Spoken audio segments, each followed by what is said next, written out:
Hello दोस्तों, crack UP board exam YouTube channel में स्वागत है। आज की ये वीडियो मेरे क्लास 12th के प्यारे भाई और बहनों के लिए बहुत ही ज्यादा इम्पोर्टेंट होने वाली है।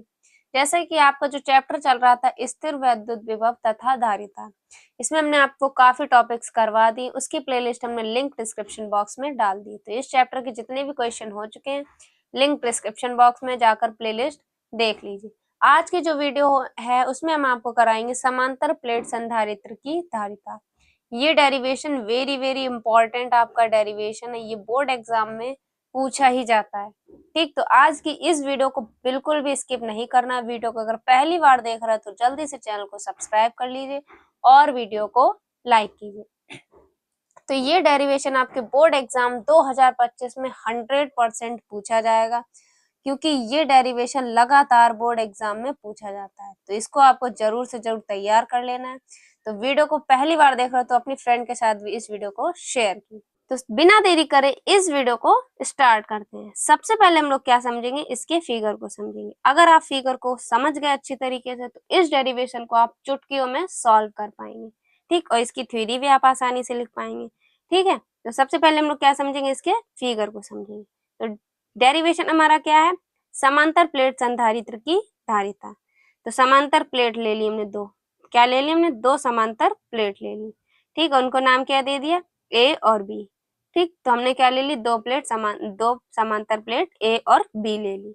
ठीक, पहली प्लेट को हमने किससे जोड़ दिया, पहली प्लेट को हमने विद्युत स्रोत से जोड़ दिया, जिसके कारण पहली प्लेट पर आवेश कौन सा उत्पन्न होने लगा, प्लस क्यू आवेश। ठीक, तो क्या ले लिया हमने, पहली प्लेट को वैद्युत स्रोत से जोड़ दिया, जिसके कारण पहली प्लेट पर जो आवेश उत्पन्न होगा वो धन आवेश उत्पन्न होगा। ठीक, उसके बाद दूसरी प्लेट बी पर, बी को हमने किससे जोड़ दिया, दूसरी प्लेट बी को हमने पृथ्वी से जोड़ दिया।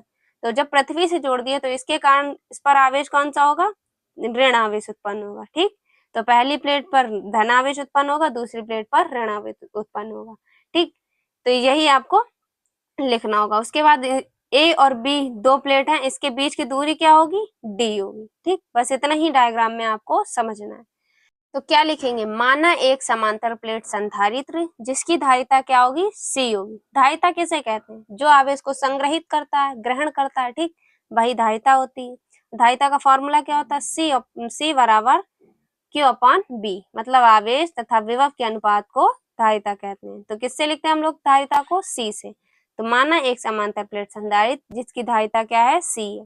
इसकी दो प्लेट ए और बी में पहली प्लेट को हमने किससे जोड़ दिया, विद्युत स्रोत से जोड़ दिया। ठीक, क्या लिखा, इसकी दो प्लेट ए और बी में पहली प्लेट को विद्युत स्रोत से जोड़ दिया, जिसके कारण प्लेट पर कौन सा आवेश उत्पन्न होगा, धन आवेश उत्पन्न होगा। ठीक, तो जो हमने आपको अभी फिगर में बताया बस वही आपको लिख देना है। तो इसकी दो प्लेट ए और बी में एक प्लेट को विद्युत स्रोत से जोड़ दिया, जिसके कारण पहली प्लेट पर उत्पन्न आवेश कौन सा होगा, धन आवेश होगा। अब यहाँ पे थोड़ी मिस्टेक हो गई, हमने एक लाइन मिस कर दी, तो आपको क्या करना है, एक लाइन ऐड कर लेना है।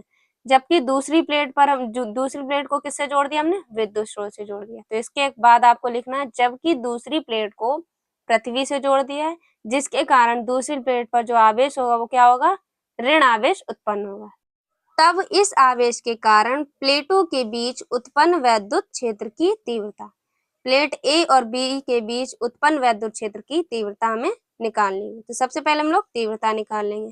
तीव्रता को किससे लिखते हैं, ई से। तो E equal to sigma upon में एप्सिलॉन जीरो। ये जो आधा ना जैसा बना इसे हम लोग बोलते हैं सिग्मा, और यही सिग्मा क्या है, पृष्ठ घनत्व है।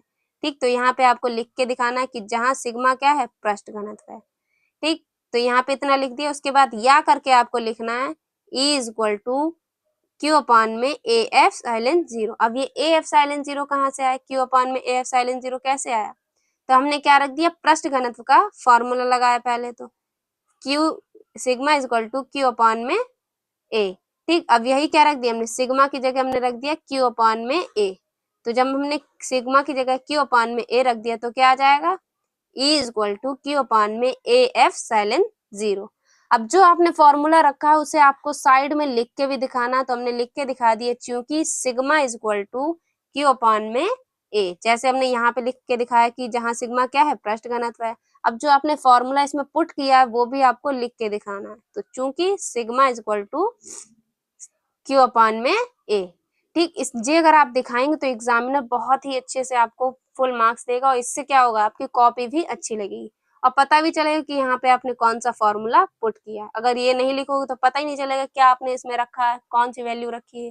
ठीक, तो क्या करना होगा, आपको इसमें लिख के भी दिखाना होगा कि आपने जो भी इसमें पुट किया है वो आपको लिख के दिखाना होगा। ठीक, तो यहाँ तक आपकी क्या हो गई, वैद्युत क्षेत्र की तीव्रता निकल आई। क्या निकली वैद्युत क्षेत्र की तीव्रता, E is equal to Q upon में A एप्सिलॉन 0 और यही क्या हो गई आपकी समीकरण 1 हो गई। तो ये क्या है, वैद्युत क्षेत्र की तीव्रता निकल आई। अब इसी के कारण हम लोग क्या निकालेंगे, वैद्युत विभव निकालेंगे। ठीक, तो यहाँ पर आपको लिख के दिखाना होगा, तब इस तीव्रता के कारण वैद्युत विभव। वैद्युत विभव का फॉर्मूला क्या होता है, V is equal to E into D. तो यही क्या होता है, वैद्युत विभव का फॉर्मूला होता है।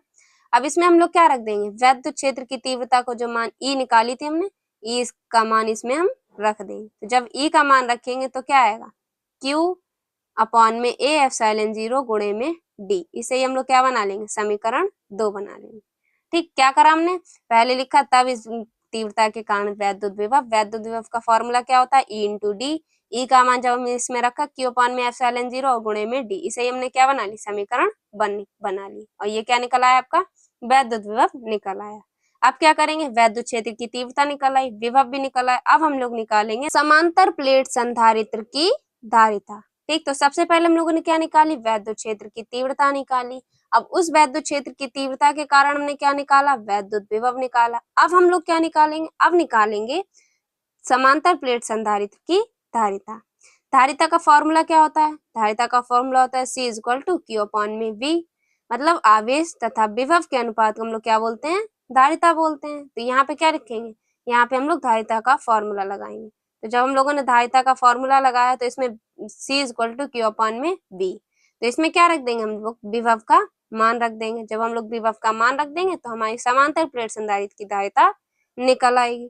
तो कैसे रखेंगे, C is equal to Q upon में V का मान क्या था, Q अपॉन में A एप्सिलॉन 0 गुणे में D, ये था अपना V का मान। ठीक, तो ये B का मान था, तो Q से Q क्या हो जाएगा, कैंसिल हो जाएगा। तो जब Q से Q हमारा कैंसिल होगा तो जो A एप्सिलॉन 0 ये कहाँ चला जाएगा, ऊपर चला जाएगा। ठीक, जब Q से Q हमारा कैंसिल होगा तो ये कहाँ चला जाएगा, ये बटे में, तो ये कहाँ चला जाएगा, ऊपर चला जाएगा। ठीक, तो क्या आ जाएगा, C is equal to A epsilon 0 upon में D। ठीक, ये तो अपॉन में था और ये जो था वो ऊपर चला जाएगा। तो फाइनल प्रूवमेंट आपका क्या निकल के आया, C is equal to A epsilon 0 upon में D। तो यही क्या है, समांतर प्लेट संधारित्र की धारिता। इसका मात्रक क्या होता है, फैराड। ठीक, तो ये था आपका समांतर प्लेट संधारित्र की धारिता का डेरिवेशन। इसे हमने कैसे सॉल्व किया, सबसे पहले हम लोगों ने निकाली वैद्युत क्षेत्र की तीव्रता। तीव्रता क्या निकल के आई, Q अपॉन में A एप्सिलॉन 0। ये क्या निकल के आई, वैद्युत क्षेत्र की तीव्रता निकल के आई।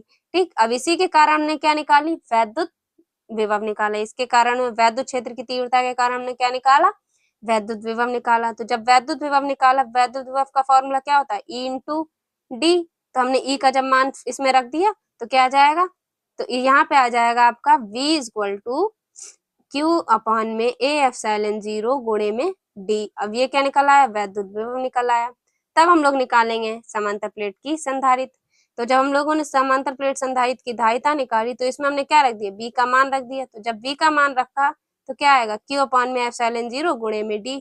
Q से Q कैंसिल हो गया और A एप्सिलॉन 0 ऊपर चला गया तो क्या आ जाएगा, C is equal to A epsilon 0 upon में D। तो यही आपका फाइनल प्रूवमेंट निकल आया। तो ये था आपका समांतर प्लेट संधारित्र की धारिता वाला डेरिवेशन। ये बहुत ही ज्यादा इम्पोर्टेंट है, 100% बोर्ड एग्जाम में ये 2026 में आपके 5 नंबर पक्के करने वाला है, क्योंकि ये बोर्ड एग्जाम में लगातार आपके पूछा ही जाता है। तो इसको आपको जरूर से जरूर तैयार कर लेना। ये डेरिवेशन वेरी वेरी इंपॉर्टेंट आपका डेरिवेशन है, तो इसको आपको जरूर से जरूर तैयार कर लेना और 5 नंबर अपने पक्के कर लेने हैं। तो ये वीडियो आपकी बहुत ही इंपॉर्टेंट थी, तो इस वीडियो को अपने फ्रेंड के साथ शेयर करना बिल्कुल भी मत भूलना। बाकी हमने क्लास 12 फिजिक्स 2026 के लिए इम्पोर्टेंट प्लेलिस्ट बनाकर लिंक डिस्क्रिप्शन बॉक्स में डाल दिए, जिसमें आपको इस चैप्टर के क्वेश्चन और वैद्युत आवेश तथा क्षेत्र के जितने भी आपके क्वेश्चन थे सारे हमने टॉपिक वाइज करवा दिए हैं। तो लिंक डिस्क्रिप्शन बॉक्स में जाकर उन सभी क्वेश्चंस को आप पढ़ सकते हैं। तो ये वीडियो आपको कैसी लगी अगर कमेंट बॉक्स में जरूर बताइएगा, क्योंकि ये कंटेंट बनाने में काफी मेहनत लगती है। आपको सिर्फ एक प्यारा सा कमेंट करना होगा और इस वीडियो को लाइक करना। अगर चैनल पे नए हो तो चैनल को सब्सक्राइब कर लीजिए। मिलते हैं आपसे एक और अगली इंपॉर्टेंट वीडियो के साथ। तब तक के लिए जय हिंद, जय भारत।